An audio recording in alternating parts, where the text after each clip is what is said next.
Hello everyone and welcome back. My name is Rochelle and this is another episode of the Mindset series where today we are talking about how your environment is either helping you or sabotaging your success. Most people think they lack willpower. What's really happening is they have too much friction, too many barriers in their environment. And what I mean by this is your environment is probably influencing you more than you realize.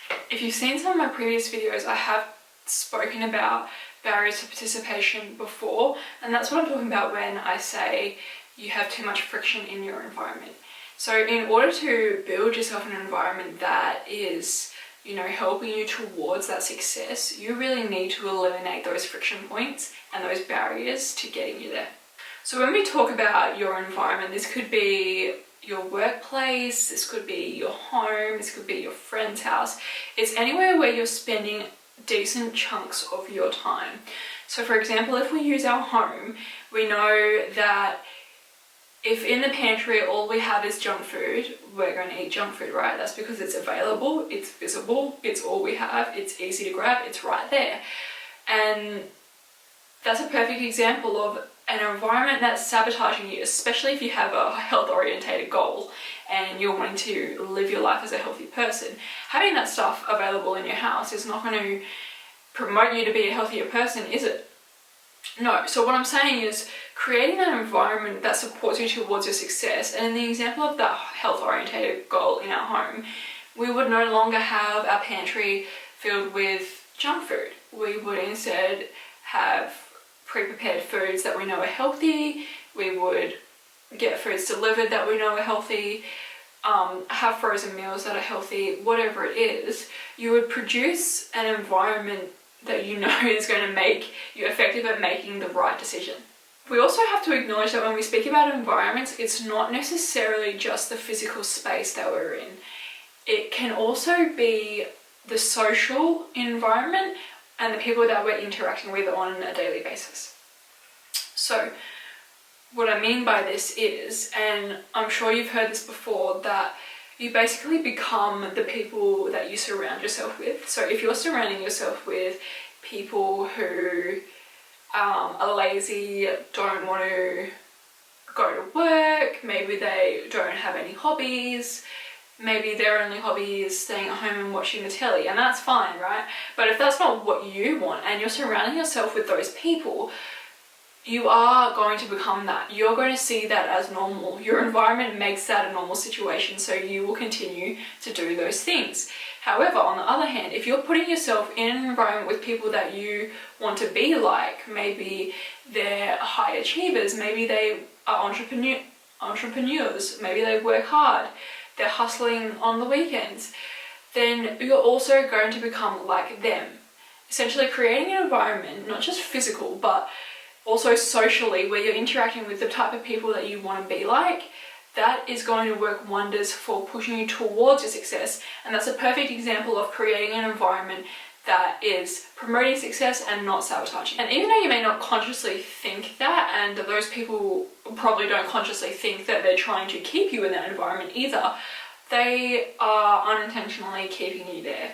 And you love them and they're probably your friends, but at the end of the day, you have to ask yourself, are you willing to give up what you have to get what you want? And if the answer is yes, you need to move yourself out of that environment. You need to find yourself a new environment, whether that's a social or physically change the environment around you. Maybe you need to declutter, maybe you need to do a nice healthy food shop, whatever it is to make your space what you need it to be successful. The next part of this video, we're talking about why changing your environment is so important, and sometimes it's actually the first step in changing yourself. So we all know that motivation doesn't last, especially if you've watched my previous videos, and if you haven't, please like and subscribe now so you can check those out. We know willpower doesn't last. We do know our physical and social environments can last if we want them to. So we know that we can put things in place in our home to make it a peaceful place. By decluttering, we can make it a healthy place by having healthy foods and healthy options available. And we can make our social environments the environments we want by surrounding ourselves with people that are the types of people we want to be, or the type of person we want to be. And the reason this is so important is because when you feel like you can't rise to the occasion. You can't take action on the things that you told yourself you were going to do. Having that environment already set up where it makes those things so simple basically gives you no excuse not to do those things, right? Like, without the barriers to the things we want to do, it should be as simple as just doing them. And it's hard to give an exact example of how to create the perfect environment because it's going to be so individualized, and you're really going to need to think about how you can set up your environment physically and socially to support your success. This is a strategy. You need to do these things, you need to implement these things. This also comes down to systems, which is another video I have, where you create a system, you reduce the friction, you're creating a perfect environment for your success. And if you're still not achieving success, or if you're still not tracking towards your goals, that is fantastic. Do you know why? Because in my mind, that only leaves one problem, and it's you. If you've created the perfect environment, if you've created the perfect system, if you are surrounding yourself with the right people, you've removed all your barriers and limitations, and you still can't seem to take actions towards your success, then the issue isn't anything around you. The issue is you. You're not committed enough. You're not willing to give up what you already have to get what it is that you want. And I know that may sound harsh, but sometimes we do need to take a hard look at ourselves and ask ourselves, are we in our own way? Are we the ones stopping ourselves from getting what it is that we want? So some things you can do in your physical environment or social environment to make success so much easier is making good choices obvious, having your gym clothes visible, leaving your shoes at the door so you can go out for a run easier, having healthy food, having less clutter, leaving your phone in a different room while you're working so you don't go on your phone while you're meant to be working. Just simple things like that, making the great choice the obvious one. And that's the same thing with making bad choices or choices that won't help your success inconvenient, in the same way that if you wanted some junk food, you would have to drive to the store, or you would have to pay someone on Uber Eats to deliver it to you. It's not at the tip of your fingers anymore because you've created an environment where the good choice, the healthy food, is the most obvious choice. And then coming back to using systems and removing limitations and barriers, setting up things the night before. So if you know that you want to work out tomorrow morning, you're going to lay your gym clothes out the night before. You're going to lay out your skincare so you can do your skincare routine. You're going to meal prep your breakfast so you can grab your protein oats straight from the fridge. That is creating such a fantastic environment for you to succeed, for you to be a healthy person, for you to start your day on a nice note. With all that in mind, we need to design this environment for your tired self. And I know that sounds crazy, but bear with me.